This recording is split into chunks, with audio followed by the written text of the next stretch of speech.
come and cast your line at me. If not, just keep on diving for some new fish in the sea. The world's a great big candy store, so let your Tootsie roll. Come dance on through our swinging door and put some sugar in your bowl. So ladies, Hades is the spot to be where angels sure are not. Some like it hot and hot is what I got for you. So call me savage, call me wild, but honey, please don't call me mild. Some like it hot and hot is what I got for you. Hi everyone, I'm Ruthie Fierberg. I'm an arts journalist and the creator and host of the podcast Why We Theater. And I am so excited because as you can see, we have a scenic designer extraordinaire in the room. We have Mr. Scott Pass with us today. Hi Scott. How are you? I'm great. I don't know if you know this, but I did a little research and apparently Some Like It Hot is your 60th Broadway credit. Is that true? It is true. I didn't know. It is true. 60 Wow. Broadway shows. Oh my gosh. And I started 3 when I was in high Tony school, Awards. so that's pretty good. Just kidding. Well, and although I did see that you have your BA in architecture, so you did start in the For sure. designing of spaces world from early on. Yeah, absolutely. The Yeah. environmental work was always kind of the goal, and then melding that space and then narrative structure and theater and all of that was everything what I wanted to do. Well, we're gonna get into like the narrative structure and how you storytell through your sets because you do such a brilliant job. Thank you. When you got Some Like It Hot, what is your first step aside from reading the script? Like once you're like, all right, I'm on the team, I read the script, now I'm in scenic designer mode. Yeah, What do yeah. you first do? I mean, the first conversation is really with Casey Nicholaw, the director of this piece, and the work that we've done over the years, it always kicks off with some insight that he's always got kind of brewing, and then we start there, and then I'll begin my kind of process of incorporating those ideas and then fleshing out what the environment wants to be. So And- tell me more, like what was the kernel that he gifted you that set you off on your, now I know what kind of world we're Yeah. going for, let me try this, try that. I mean, sometimes it starts even with words that are just simple finishes. Like this was like the idea of gunmetal, graphite, shiny black surfaces, like the idea of machine age modernism as a sort of envelope or container for the world is a kickoff point. Yeah. And then we start going, also it's like the emergence from, and we begin within the era of prohibition. So we Right. start in a very dark place, a very dark club really, and the whole graduation of moving through the musical is this emergence into light actually, into California. And we're traveling from this sort of seedy club where you're busted for, you know, serving alcohol to like being on the road, and then that whole journey really to the waves of California and to this almost like, and in the set you'll see it, it's this complete explosion of color and light when everything else has been kind of a bit more darker and more subdued. But it's also really keeping an open space for the transformation of each of these spaces. Like the characters are transforming themselves to flee this plight. The space is transforming in the same way, like So a card trick. Just for those who may not know, like we have our main characters, Joe and Jerry, who are in Chicago, they're musicians. They see something bad go down and they go on the run from Chicago on a train across the country to California. Correct. So you're going from this, like you were saying, dark, seedy, gangster, Yes, exactly. prohibition era kind of thing Yeah. to the sunlight and I guess the freedom of California. Yeah, where they think they're going to be safe, and it's also like they're transforming themselves personally, you know, so that they can elude everybody that's chasing them. So it's Right. really this kind of amazing chase musical in a way. How hard is it to create a chase musical as a set designer, though? Because that means that there is this constant motion that is supposed to be the background of it.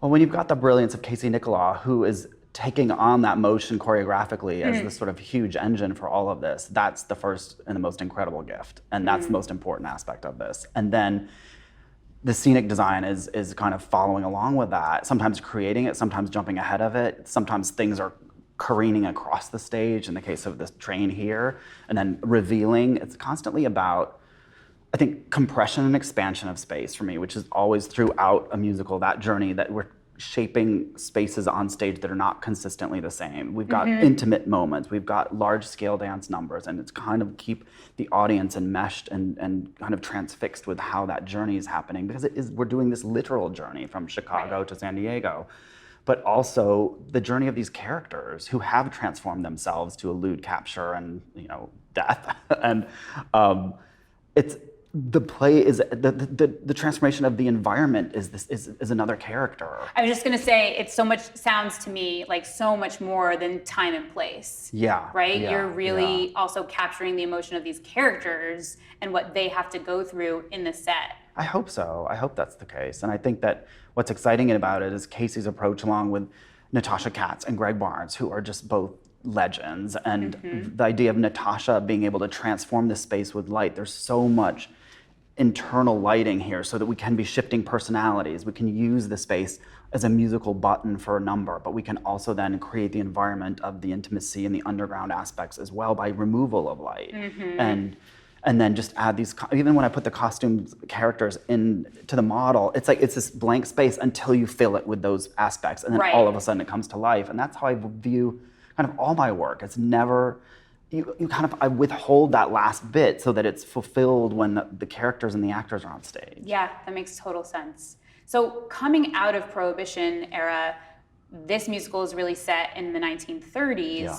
How much are you looking at true architecture of the 1930s versus just your imagination and like the theatricality of what we're going to see? Like, how do you balance accuracy versus stage practicality versus storytelling practicality? Well, I mean, I'm always intrigued with the architecture of that time, even going like to the height of Deco, and then even to earlier, more machine age aspects of that, and the materials that informed that, the reflectivity, the sheen, all of that stuff is important. But then even so whether looking something was steel or glass or exactly how light reflects off of it, and all of those aspects, because in a way we're looking at these characters and they're constantly looking in a mirror, and we should be reflecting upon that as well, just personally. Hopefully that's not something that just comes from witnessing and watching the musical, these ideas of like the transformation of a person. And I think that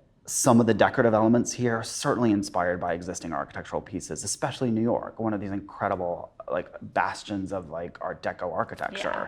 So there are amazing places to look for that here. And that's fun to kind of then take and twist and make it a part of the environment as well. And as it is a journey, you know, point A, journey, point B, but you still have to decide, I guess, how many sets you're going to have, right? Yeah. There could be 30 scenes. You're not necessarily going to have 30 sets. How do you start to negotiate what is going to have a full set, what becomes, I don't know, a piece that flies in?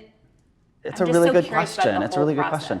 And so much of that, it becomes a conversation. Well, it's just a huge part of the conversation with Casey as we're going through step by step and trying to figure out what we really want to flesh out. Like, what are these places? Because most of them it's a fluid space, really. And some of them will land for a bit, and then some we're like rushing through. The train locations, like when we're going Denver, like all through the Midwest. Well, we're kind of that also brings me to, like, a lot of times nowadays when we have a train ride, we rely a lot on projection design.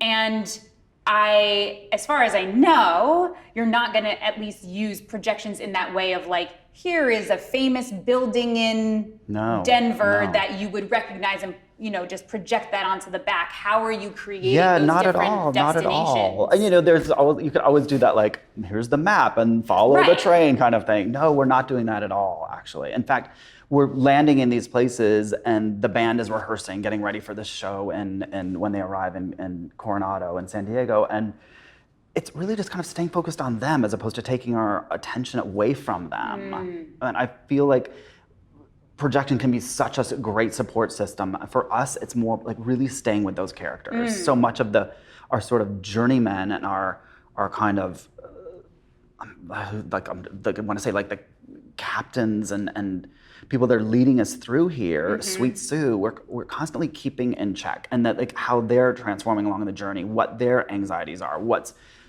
going on, and also the personal journey of these characters. We're just kind of staying focused with them, and then the little transformation of things.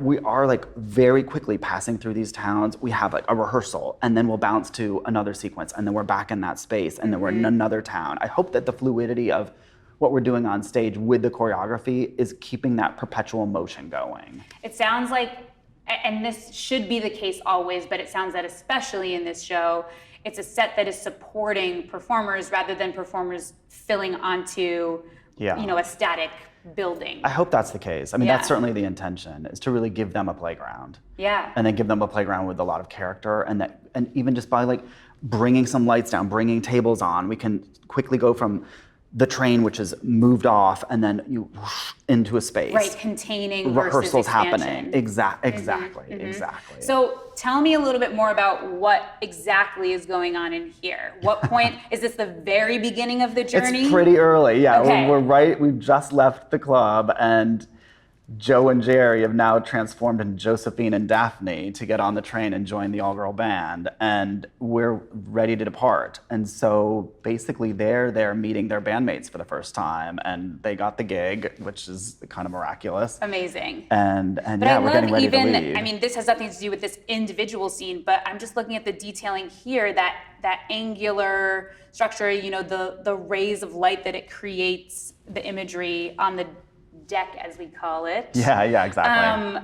Really gives you that like Busby Berkeley 1930s Art Deco Totally, thing going on totally. just from the base of the stage. Oh, I'm glad. And I'll actually pull a couple pieces out just to reveal the full space, because I do Sure. feel like we go from like having something that is shuttering down the space and then removing like the train, which would ultimately part to show the interior of that train.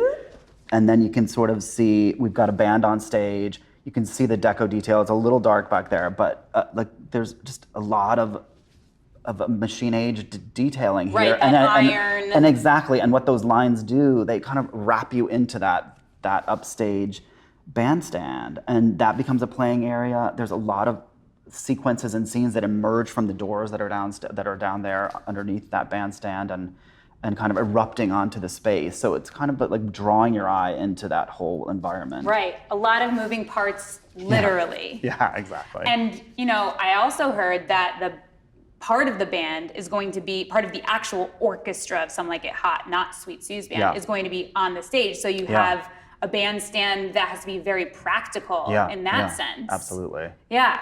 Yeah, they're upstage, and and that's also a huge, when you split a band, the communication between who's on stage and who's down, like in front of the stage in the pit, like that communication becomes hugely essential. But then also trying to make sure that our technology, the biggest thing is making sure that technology that the audience sees doesn't betray the technology of the time. Right. So we're like, there's a lot of thought that goes into burying what's necessary for the sonic world today, as opposed to what would be the sonic use of machinery / equipment of the day. But it's also so interesting that it's not just a sonic question, right? Like you have to create the sight lines for those people. So it becomes a construction and a scenic question. Absolutely, and studying the architecture of the theater, it's a 3-tiered space, and making sure that we can all see everybody most of the time, all the time. All the time. All the From time. every I know, seat. cut that. Exactly. Oh my God, the sightline studies for this are intense, absolutely intense. Do you sit like in most sections of the theater in order to make sure that Absolutely. your set is... We'll do that, and then what we even do is we'll put someone walk on the stage, and we'll have markers that say, this is the height of the bandstand, this is where it is, and then take a look from the 3rd tier. But we also have a ton of computer there's a lot of imaging that goes into... Right, so you're not just looking at, can I see stage left and stage right? You're looking at height and depth. Yeah, everywhere. And that's why the computer jumps in, and it becomes a great tool. The complication, the literal, we're seeing the layers here, we're hearing the layers here. Yeah. What are you most excited for people to see? I'm excited for people to see a brand new big musical that I think is big. like, it's a great story. It's something that I grew up knowing about it because of, it's just such a generational thing. Like my grandparents, my parents like loved this movie, and now we get to do it for our age. And I think that's really exciting. And also the geniuses, Mark and Scott. I mean, come on. Back and then our brilliant book together writers. again. Yeah. Yes. Yes, back together again, exactly. Is there a feature on the set? Any little detail? I mean, I guess you're going to get to the little details. We're still early in the process, but is there something that the special people who are watching at home, who have chosen to take their time to watch this, that they can look out for, that maybe they'll see? Yeah, I mean, how we illuminate things and how we bury lights that's more for me. That's what I get a little bit of I just saw the deck in the shop, and there's so many holes in that floor to be able to uplight the detail and to be able to like bring it all to life and then let it all settle into background. That's super exciting to me. But as far as like onstage details, I hope everybody notices just the period attention. There's a bathroom that's in the train that comes on, and it's like we've been in this big sequence, and then we kind of just come down to this very small Fabergé egg of a piece of a set, which then is carted off like a piece of luggage. And that, the innovation of that, and the invention of how we handle the delivery of a piece of scenery, and that it supports the story in a way it's not just moving on. It's like the idea becomes dramaturgically linked to the idea of a piece of luggage is great. And or that's exciting. Right, and that's the design of it, right? That's why it's scenic design. It's not just sets or just building. It's it's the concept of all of it together. I mean, and that's what you're saying exactly right. So much of this is not just the biggest part of the design is the flow from one to the next, because those transitions, I think musicals like will ascend to another level when those transitions are beautifully considered and flawless and incorporate the dramaturgy and narrative of the story that we're telling. Right. Well, they've got a beautiful playground to play on. Scott, You're incredibly I cannot kind. thank you enough for sharing all of this with us, giving us an inside peek. I'll speak for everyone and say that we can't wait to see your work. For those of you who got really excited listening to Scott, be sure to go back and watch our conversation with Mark and Scott and Mary Mitchell Campbell and Daryl Archibald of the music team. You'll find more design interviews here on Stellar. And don't forget, the most important thing is to buy your tickets to Some Like It Hot at the Schubert Theater on Broadway. Tickets are now on sale. Thank you, Scott Pass. Thank you so much, Ruthie.